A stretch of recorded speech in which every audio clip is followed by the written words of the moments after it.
You're tuned in to The Andrew Lawton Show.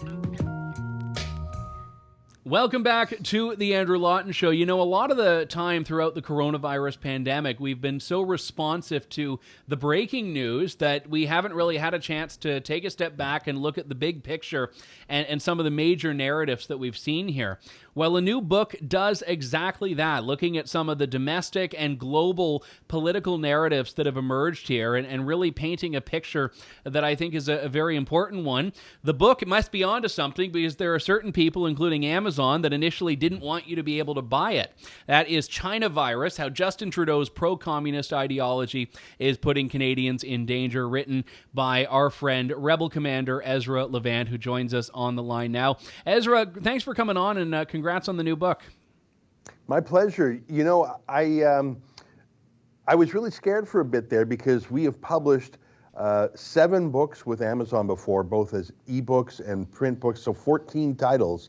And we do really well with them, and we do well for them. And we went to upload this book in late April, like 2 months ago. And they said they rejected it right away. And we said, oh, maybe we entered some, because you do it electronically. I thought maybe we made an error. So we tried again. They rejected it again. We appealed. They rejected it. We had lawyers. They rejected it. And they said, they finally gave us a reason. They said because they only propagate, quote, official, unquote, information about the pandemic, and they thought our book would contradict the United Nations. And we said, look, we're not giving medical advice or anything. We're not giving home remedies.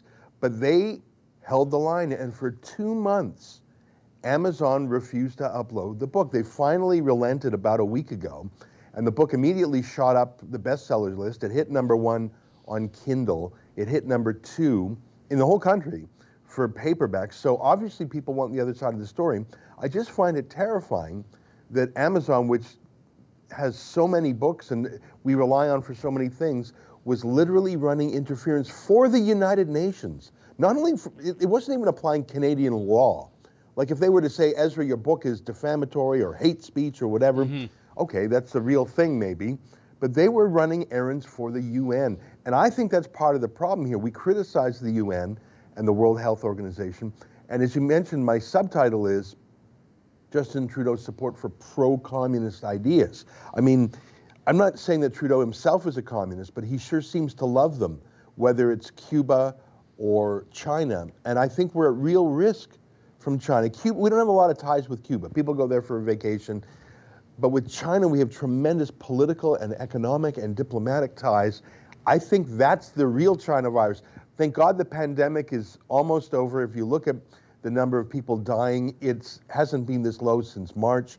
I really think the health threat has receded, but it has exposed the political and economic and diplomatic and military and cybersecurity threats of China. That's the China virus.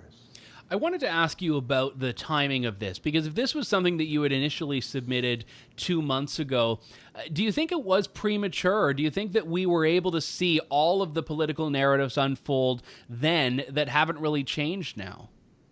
Well, I mean, during those 2 months, I updated it, and when they finally approved it, I mean, you can see there's things in the book that are as late as June, and I went back and I updated some numbers and some things, and there I mean, I wasn't just sitting around in those 2 months, but listen, it was a little unclear for everyone in those first weeks. How bad is the problem? How does the virus spread? Are we all at risk? We just simply didn't know a lot of things, and it was risky to trust China. China, which, like the Soviet Union in Chernobyl, was more interested in covering up than exposing and asking for help. Also, how China dealt with it. China's a brutal authoritarian regime. The idea that they would simply, actually in some cases, weld the doors shut to people in quarantine, like turn apartments into prisons, that's how China rolls. So we didn't really know a lot, and here we are on the other end now, and we know, for example, in all of Canada, there has only been a single person under the age of 20 who has died from this disease, and that person had pre-existing conditions, had terminal diseases anyway. So this is not a disease that affects children. The annual death toll from the flu and pneumonia is every year between 7,000 and 9,000 people in Canada. That's what this virus death toll is. We've learned a lot about it, and so now some of the government overreactions seem even more absurd, like closing schools when kids don't get sick from it, or if they get sick, it's very mild, and thank God they all recover. So we've learned a lot about closing borders. The places in Canada that had the least virus outbreaks were the ones that were the least connected to global travel. And one of the things we document in the book is how Trudeau actually never stopped flights from China. They came every day during the peak of the crisis. Over 1 million Chinese citizens have visas to come to Canada. They were issuing new ones all the time. There were special exemptions for anyone who claimed to be a refugee, even if at Roxham Road. Even if they had a cough and a fever, they were specifically, by executive order of Trudeau, allowed to come in. So there's a lot of strange things in there. I'm sorry, I'm getting a little bit off target, but yes, we did learn things over the course of the last 4 months. It's been, I think, 113 days today since Ontario went into a 2-week emergency mode. Remember that? 2 weeks to flatten the curve. Well, we're on day 113 of that. Well, it's funny you mentioned that, because I remember when 9/11 happened, and you know, a lot of the left response to it afterwards. There was that famous footage, I think Michael Moore had popularized it, of, you know, George Bush just sitting in the classroom doing nothing as the time passed from when he was notified. And you know, it's funny that, you know, Justin Trudeau sat on vacation for days and days and days and did nothing. And there was very little criticism from the mainstream media in that. And you actually had laid this out very early in the book, you know, even when Ontario public health officials had sort of alerted themselves and leapt into gear federally, there was no response whatsoever. And what I find so interesting is that we've seen almost an inverse reaction from the federal government, where earlier on, when a swift response was needed because we didn't know what we were dealing with, there was none. And now that things have leveled out, now that things have become a bit more measured and we have more information, we have more data, the federal government is continuing to ramp up its response on domestically. Yeah, it doesn't make any sense. I mean, right now in the city of Toronto, for example, masks are mandatory in public places. All right. Well, where was that? Where was that in March and April? You're correct to point out that when I remember that first case in Ontario, because it's not often that you have sort of a panicky press conference on a weekend by government officials. They normally don't do that. So they were taking it seriously. The virus had arrived in Toronto. A guy flew in from China, was sick on the plane. There was a manhunt for the other 30 people near him on the plane. It was really panicky. The next day, all the newspapers were panicky.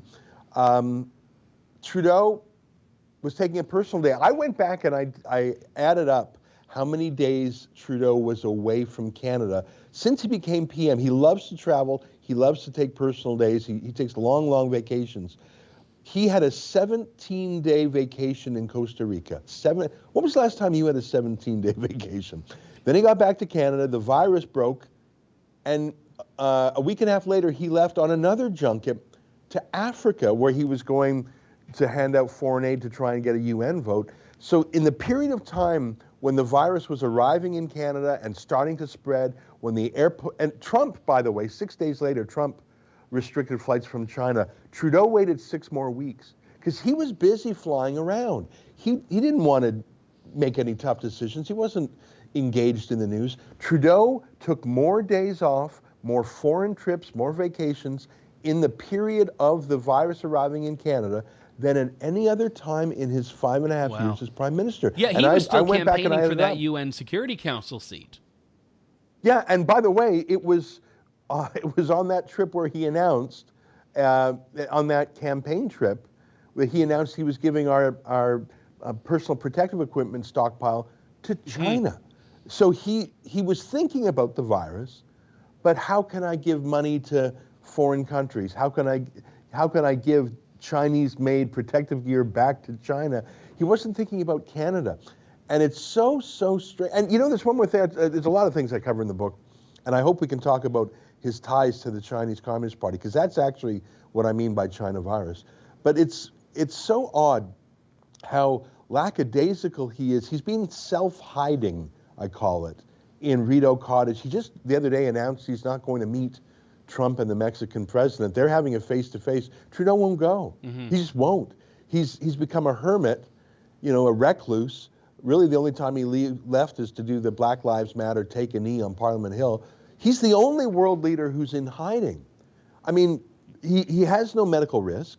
He hasn't been diagnosed with anything. A few months ago, his wife had the virus, but that was months ago. He doesn't even live with her anymore.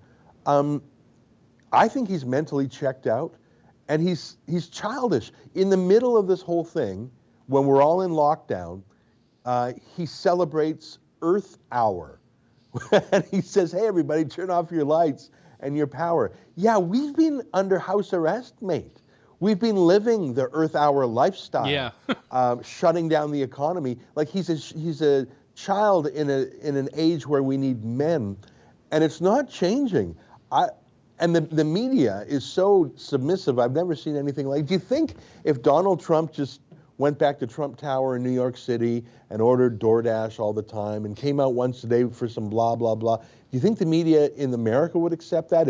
If Boris Johnson just went to his country home and just hid out for 113 days, do you think the Fleet Street tabloids would be fine with that? It's insane. And it's a combination of a lazy, disinterested prime minister who has deep ties to China and the Chinese Communist Party, and that's a recipe for disaster, not just a health disaster, but an economic and political and diplomatic and security disaster. Let's turn to that ideological component there, because the government's position on China, which you articulate very well in the book, and I know you've been covering it as we have here at True North along the course of this pandemic, has been very dangerous, from Patty Hajdu to Francois-Philippe Champagne to Justin Trudeau himself. And when it comes to Canada's relationship with China, which has really been, I think, one of the most revealing and illuminating things throughout this pandemic, I would say, in a lot of cases, I would put it as weakness. Now, you're saying there's an underlying ideological support for China there. That's not just a weakness or limp-wristed approach to foreign policy, but a specific China issue. I think so. And I start by talking about Justin Trudeau's dad, Pierre Trudeau.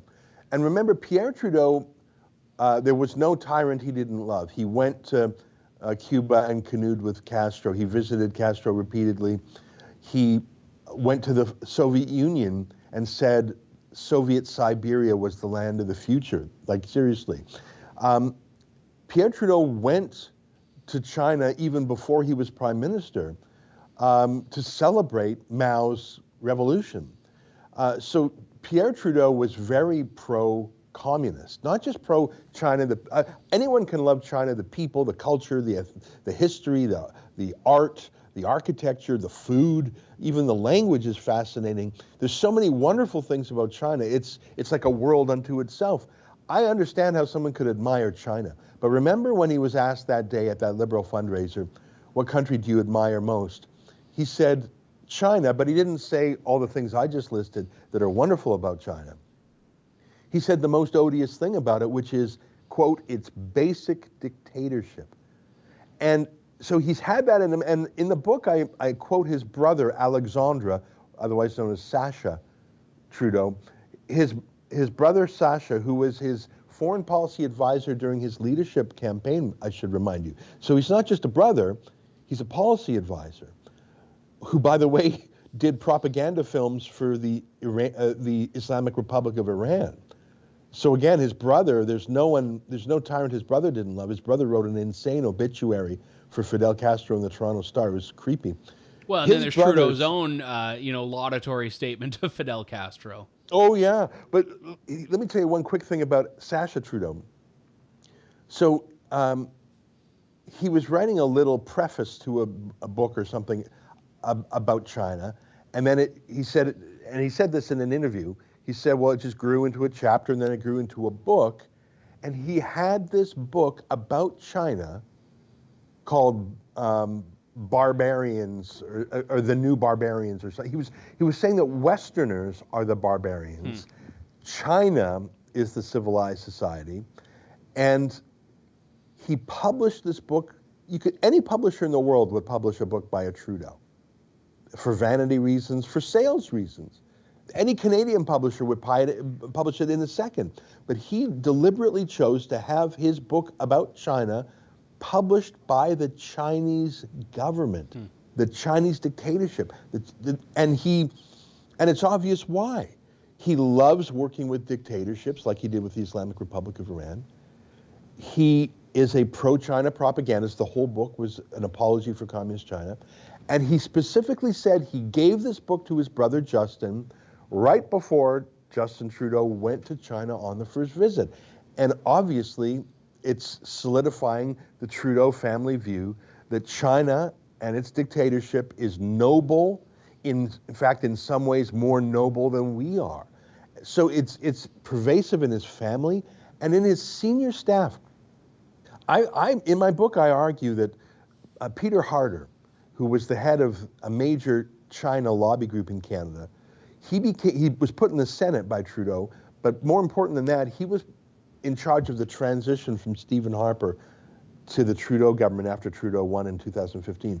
Harder was in charge of the transition team, which means he was really the boss for hiring hundreds and hundreds of appointees.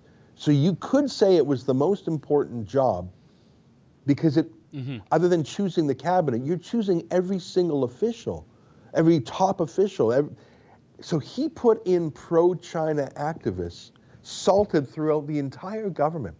And it's just, assumed that if you are a Trudeau liberal, of course you're pro-China. And the Chinese government knows this. Like John McCallum took $73,000 worth of free gifts from the government of China. He disclosed them to the ethics commissioner. I'm not saying they were illegal, but why would China give 73 grand worth of gifts to someone unless they thought that guy's an asset? Well, yeah, and McCallum's downfall was, I think, being too open about his view of China. Yeah, and Huawei, the massive tech company, a rival to Google, a security threat, wants to build 5G networks in Canada. They're not allowed under Canadian law to donate to the Liberal Party, so they just back up the Brinks truck and dump money into Canada 2020, which is Trudeau's sort of in-house think tank affiliated with the Liberal Party, run by Trudeau's lifelong friend. So there's so much cash being dumped on Trudeau by the Chinese communists. Why? They're pragmatic people. Why would they do that? They're doing that because they have, to use the phrase, a Manchurian candidate. They have someone who, like even today, front page, big screaming headlines in the Toronto Star, China is threatening retaliation against Canada, retaliation against us, and Trudeau's just fine with it.